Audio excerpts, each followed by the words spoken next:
encontrei a quem busquei, quem faz feliz meu coração. Tua palavra, teu corpo e sangue. Proclamação do Evangelho de Jesus Cristo segundo Mateus. Glória a vós, Senhor. Então, Jesus chamou os 12 discípulos e deu-lhes o poder para expulsar os espíritos impuros e para curar qualquer tipo de doença e enfermidade.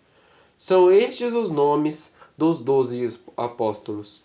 Primeiro, Simão, chamado Pedro, e seu irmão André. Tiago e seu irmão João, filhos de Zebedeu. Felipe e Bartolomeu. Tomé e Mateus, o outro cobrador de impostos. Tiago, filho de Alfeu, e Tadeu. Simão, o cananeu, e Judas Iscariotes, que foi o traidor de Jesus. Jesus enviou os 12 com essas recomendações: não tomem o caminho dos pagãos e não entrem nas cidades dos samaritanos. Vão primeiro às ovelhas perdidas de Israel. Vão e anunciem o reino de Deus está próximo. Palavra da salvação. Glória a vós, Senhor.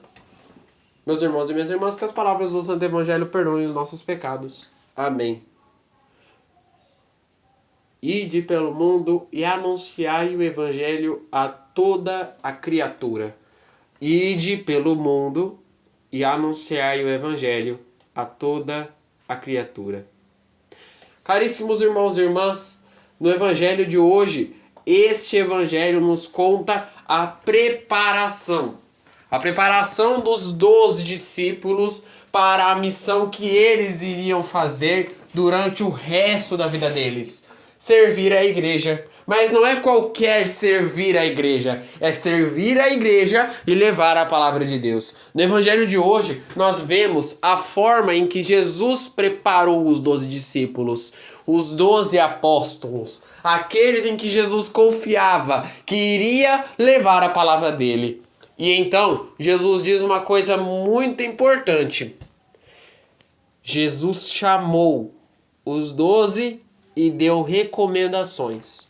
Não tomem o caminho dos pagãos e não entrem nas cidades dos samaritanos. Vão primeiro às ovelhas perdidas em Israel.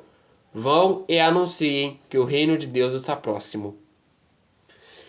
Caríssimos irmãos e irmãs, por muitas vezes nós tentamos realizar o difícil primeiro. Nós tentamos realizar aquilo que é mais difícil, aquilo que é mais dificultoso na nossa vida primeiro. E Jesus recomenda para que primeiro a gente faça o fácil, para que primeiro a gente inicie naquela qualidade de calmo. E isso é uma receita para você que é orgulhoso na vida. Muitas das vezes, nós que somos orgulhosos, nós falamos assim: mas eu não preciso desse nível. No bimestre passado eu fui fazer a prova paulista e eu me deparei com cada questão que era questão de lógica, não era nem questão de alternativa, de conta. E prova paulista, para vocês que não conhecem, né, para aqueles de mais velhos que já passaram pela vida da escola e para aqueles que ainda não passaram, que são muito jovens, a prova paulista, ela é uma prova que contém questões do ano passado. Do primeiro bimestre é assim: do ano passado, do quarto bimestre do ano passado, do primeiro bimestre desse ano e do segundo bimestre desse ano. Ou seja, antes, durante e depois. Ela era uma prova que contém questões de todas as disciplinas. E aí eu fui fazer aquelas questões e eu me deparei, mas por que eu preciso ter essas questões, sendo que eu já sei? A maioria era de lógica. Aí eu fui fazer a desse bimestre, que continha questões do bimestre passado, desse bimestre e do bimestre que vem. Pois era totalmente diferente a prova. E aquelas questões me ajudaram para poder eu responder as pouquíssimas questões que eu acertei. Muitas das vezes nós precisamos enfrentar o fácil para aprender. Todos nós devemos aprender alguma coisa na vida. Para você orgulhoso, para mim orgulhoso, para todos nós orgulhosos. que achamos que já aprendemos tudo na vida, nós não aprendemos nem um centavo. Uma professora minha já falou uma vez, a partir do momento que você sai da escola, você não parou de estudar. Você estuda até o final da sua vida. O estudo é até o final da sua vida. Porque você vai sair da escola e vai ficar sem nenhuma profissão? É claro que você vai ingressar em uma profissão. E para poder ingressar na profissão que você quer, existe hoje em dia a faculdade. Aí você vai lá, fica 10 anos novamente estudando. Aí você sai, busca um emprego, entra no emprego, você pensa que acabou? Não, você tem que estudar sobre o aparelho que você vai mexer. Seja mexer com o carro é a pior coisa que tem. Ou seja, mexer com a igreja. Vocês acham que o pároco da paróquia não teve que aprender quando ele foi entrar dentro da paróquia? Todos aprendem um pouco e o estudo ele vai até o último dia da sua vida. Cuidado, percam o orgulho de perguntar. O orgulho de perguntar é aquele orgulho de tipo, eu já sei pra que eu vou perguntar. Perguntar as coisas é sempre bom. É sempre claro para você. Eu, por exemplo, que sou acólito, que chego lá na minha comunidade para poder arrumar os utensílios que vai ser usado na missa, os utensílios litúrgicos, eu sempre pergunto, tal utensílio vai ser utilizado hoje? Qual página que eu abro o missal hoje, por exemplo? Então, sempre pergunte.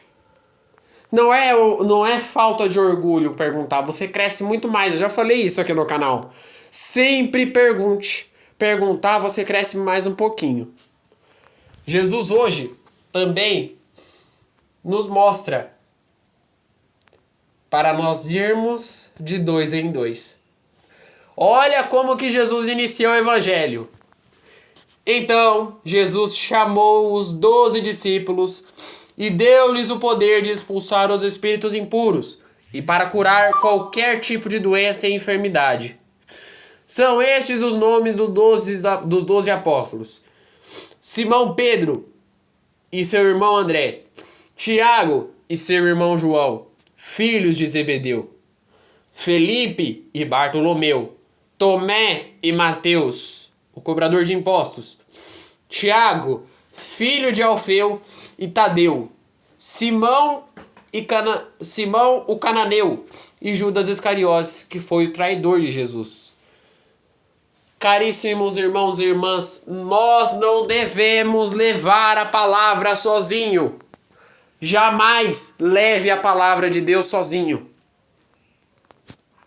Mas você está proclamando aqui hoje o evangelho, está explicando pra gente sozinho. Eu não estou explicando sozinho, eu tenho certeza, eu tenho fé que Jesus está comigo. Eu tenho fé que Jesus está comigo. Mas não levem. E aí Jesus dá essa recomendação, não é para aquele que fica fervoroso na igreja. Quando você vai ver, por exemplo, uma pessoa que vai na missa todo dia. Mas é para aquela pessoa que faz anos que não vai na missa. Por quê? Você vai falar da mesma forma que você fala para uma pessoa que ela vai na missa todos os dias. Você vai falar para uma pessoa que nunca foi na missa na vida, que tem que ir na missa? Ela não vai saber. Cuidado. Nós temos o costume de falar da mesma forma que a gente fala para um, falar para o outro. Caríssimos irmãos e irmãs, não são as mesmas pessoas. São pessoas diferentes. Para cada pessoa há um tipo de cuidado. Como que você vai saber a forma de cuidar da pessoa? Olhando para o rosto dela. Olhando para a forma de como ela se comporta. E aí você vai ver. Tem pessoas que são um pouco mais emocionadas. Tem pessoas que são um pouco mais estressadas com a vida. Aí você tem que dar um pulo para poder alegrar ela. Tem pessoas que são um pouco mais tensas com alguma coisa que elas vão fazer. Tem pessoas que são um pouco mais emocionadas. Emocionada não é a palavra, emocionada eu já falei. Ansiosas com a vida, que tem medo de falar alguma coisa e acabar se errando. Vergonha, cuidado, vamos lá, vamos conversar com a pessoa. É isso que é a postura de um católico. Só que você não pode proclamar tudo de uma vez. Você deve proclamar devagar. E para isso existe a segunda pessoa. Por que que é tão importante 2 catequistas ao invés de um para proclamar a palavra? Porque só um ensinando, as crianças não vão entender. Mas se colocar 2, aí as crianças entendem. Qual é a importância de 2 pessoas para a visita numa casa de uma pessoa que nunca foi na igreja? Porque uma só, a pessoa não ia entender. Mas se for 2, a pessoa entende. Se for só o ministro, a pessoa não vai entender o ministro. Porque ela não vai estar vendo o ministro, ela está vendo a pessoa. Agora, se for um ministro e um padre, não tem como ela ver a pessoa do padre. Porque ela não conhecia o padre. Ao menos que for um padre dali da cidade. Ali ela vai estar vendo o padre e o ministro. E ali você vai ver que lá dentro tem a resposta. Antes de eu encerrar, eu queria dizer: hoje eu estou completando 17 anos de vida. E nesses 17 anos, eu acho que o maior presente que Deus me deu foi este canal. Foi essas pessoas que me assistem. Foi vocês que acompanham a minha palavra. Seja na meditação, seja no terço, seja aqui na gravação da palavra de Deus, do Evangelho do Dia. Muito obrigado. Fico em gratidão com todos vocês que assistem. Rezemos juntos. Pai nosso, que estais nos céus, santificado seja o vosso nome. Venha a nós o vosso reino. Seja feita a vossa vontade, assim na terra como no céu. O pão nosso de cada dia nos dai hoje. Perdoai as nossas ofensas, assim como nós perdoamos a quem nos tem ofendido. E não nos deixeis cair em tentação, mas livrai-nos do mal. Amém. Que no dia de hoje fique na paz e na alegria de Deus.